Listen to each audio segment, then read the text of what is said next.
YouTube. What's good? What's gravy, baby? It's your boy Rebuke coming at you live in the flesh, man, with another hot news story. And just like the title states, this is effing disturbing, man. And this is crazy because I covered a story yesterday about that Houston slab rider and how he molested a baby, right? Which was also just very disgusting. This is the same thing, except listen to what this dude was doing to his daughter. All right? Irwin, father and daughter, charged with incest. Shout out to Robert Jordan for bringing us this story. And it's courtesy of the Daily Record, right?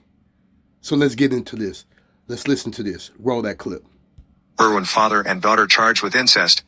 An Irwin father and daughter were arrested and charged with incest on December 18th after DNA tests reportedly showed the man had fathered his daughter's infant son.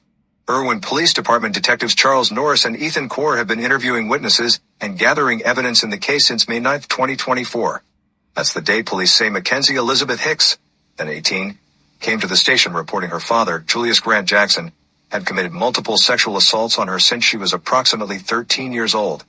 At the time Hicks initially spoke with Norris, she claimed Jackson was aware of the incidents and wanted to file a report but never did, according to a search warrant filed in the case.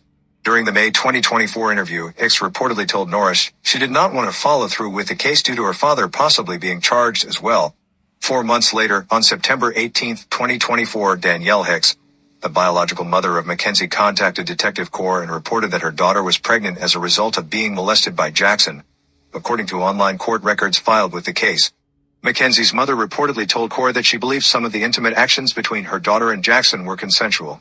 She also said that information pertaining to the allegations was observed on Jackson's digital tablet, according to police.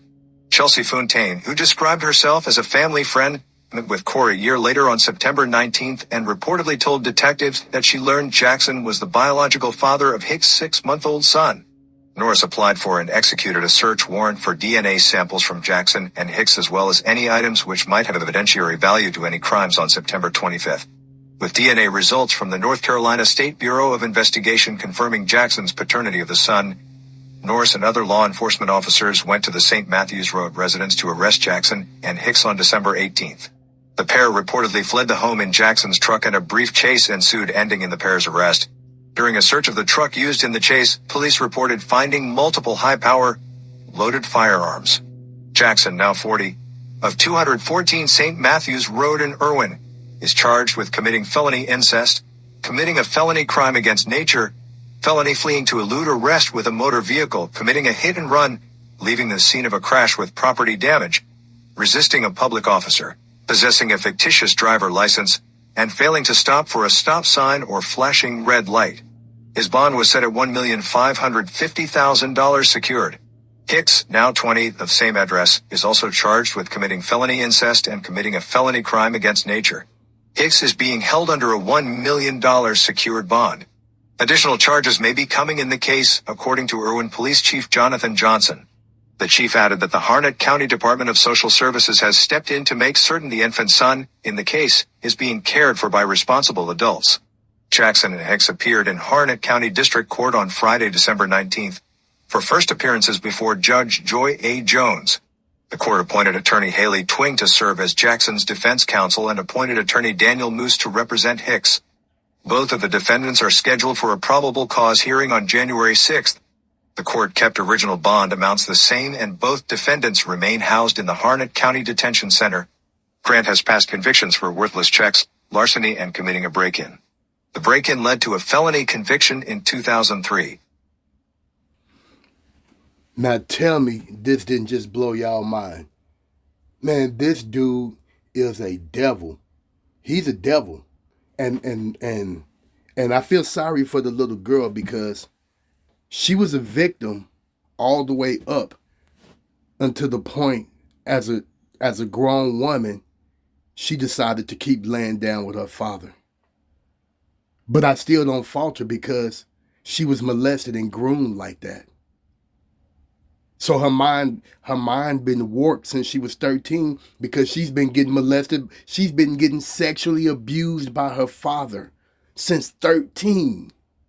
You mean to tell me that this lady's mind isn't warped? That's the true victim. But this devil above her, that's the devil right there. That's the devil right there. You do not do that to your daughter. That's just something you don't do. I mean, this is just disgusting, man. What he done to his own daughter. And then, I mean, you already doing the worst thing in the world. But then you impregnate your own daughter. And now this child that y'all formed is your son and your grandson at the same time.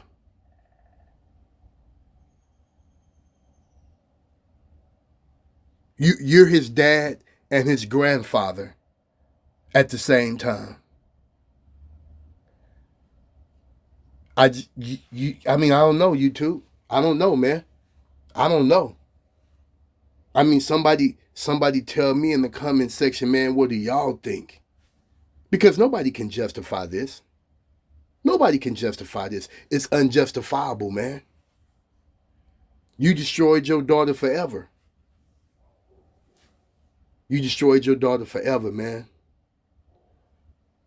That's, and that's just terrible. That's terrible. Out of all the women in the world you could have, you target your 13-year-old daughter. Out of all the women in the world you can choose from, your own daughter wasn't safe around you. You're going to have a hard time in prison. We don't advocate for violence on this station. You know what I'm saying? We don't. We do advocate for protecting yourself and defending yourself and never letting anybody assault you or anything like that. So he better hope he's able to protect himself. Because you're going to have a hard time in prison when they find out what you in prison for. You're going to have a hard time, buddy. The guards aren't going to even like you. They're going to do their job, you know what I'm saying? But they're not going to like you. Because you're the scum of the scum. You're the worst of the worst for what you done to your daughter. And not only did you destroy her life and impregnate her, and she had to give birth to that child, but now, guess what? She's sitting up in the county over on $1 million bond because what you done to your daughter. What you got your daughter entangled in. I tell you, YouTube, I guess this is the second wildest story of 2026, huh? And we still in the month of January. Boy, boy, boy. What do y'all think about this one right here, YouTube? Man, drop them comments down below, man. And maybe we should try to pray for the young lady. Maybe she needs some prayer. Maybe she'll get some counseling and stuff like that. They might even show leniency to her, because how can you not? How can you not? I know, like I said earlier, it doesn't excuse the things she chose to do as a grown woman. But the only thing that I'm saying is this right here. Think about why she chose to do those things as a grown woman. What had been happening to her as a child. I think that if her father wouldn't have never molested his daughter, and he was a real father, like all the real men that would never do such a thing, but they raised their daughters up to be smart, intelligent young ladies and women, then guess what? She'd have never slept with her father. And if he was a real father, and his daughter even thought about, or he even had, a thought in his mind that his daughter was trying to come on to him, man, he bust her butt. He bust her butt. Like every other real father would do. Because you don't do that. That's against nature. You don't do that. So, like I said earlier, man, that's the real victim right there. I ain't justifying what she done, because as a grown woman, she still chose to do those things. And she did go tell one time. But I don't know, YouTube. What do y'all think, man? Drop them comments down below, and I'll catch y'all on the next episode. Peace.